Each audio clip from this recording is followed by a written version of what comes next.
This is my Aunt Jennifer's mashed potatoes. You could either take 1 head of cauliflower or 1 bag of frozen cauliflower.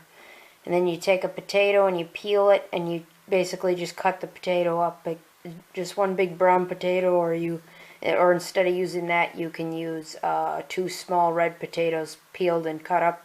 You steam them until the potatoes and the cauliflower is tender. Then you add 1 tablespoon of butter. You can either put this in your food processor and mash it up, or you can mash it up with your potato masher. It is really good with sour cream.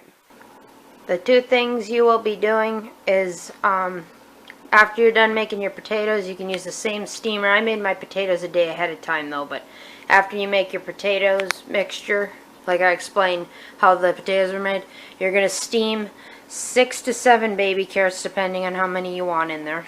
Usually 6 or 7, I'd suggest. And then I got my almonds. I'm gonna blanch them. I'm boiling them just until the skins are ready to come off. You know, I usually boil them about, I'd have to say 5 or 6 minutes, depending. I usually just do around 5 or 6 minutes, and then I rinse them under cool water, and then I let them cool down before I pop the skins off around there. If you feel you should boil them a little longer, you can do that. The carrots are almost done. Once the almonds are done, I'll show you what to do next.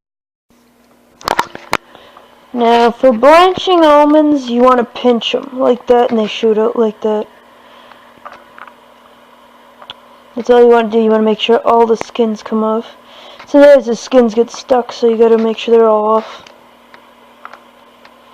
I like to mix my spices ahead of time and stuff like that. So I got 1 tablespoon of nutritional yeast, 1/2 tablespoon chia seeds, 1/8 teaspoon of both salt and pepper, pinch of cayenne pepper.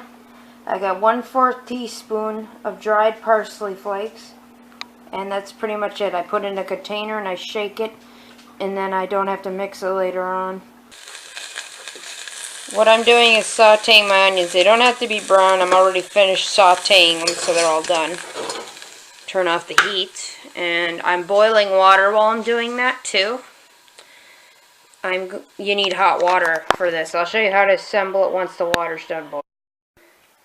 Okay, so we're going to I got my water all hot. You can see the steam coming off of it.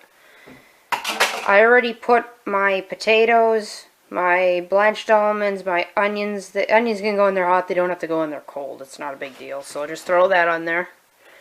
And you also want to put your carrots in there. Your steamed carrots. You can see it's all in there. I'm going to add the seasoning now.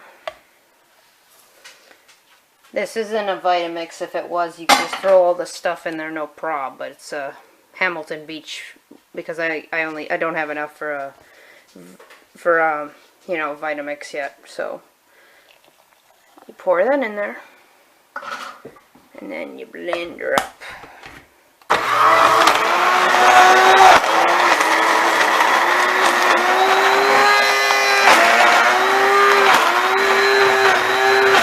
Okay, it's all done, and it's a bit runny because I used 1/4 cup of hot water. I blended it for a while, and it wasn't blending right, but that's probably because I have a little blender instead of one of those Vitamix ones. But I added 2 more tablespoons of hot water to make it, you know, like a runny consistency.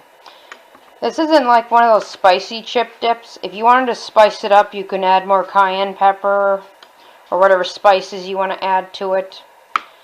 And you can add salsa to taste how much you prefer. I don't really know. I haven't tried this with salsa yet. So I have my chip here. And give her a taste test. And see how we did.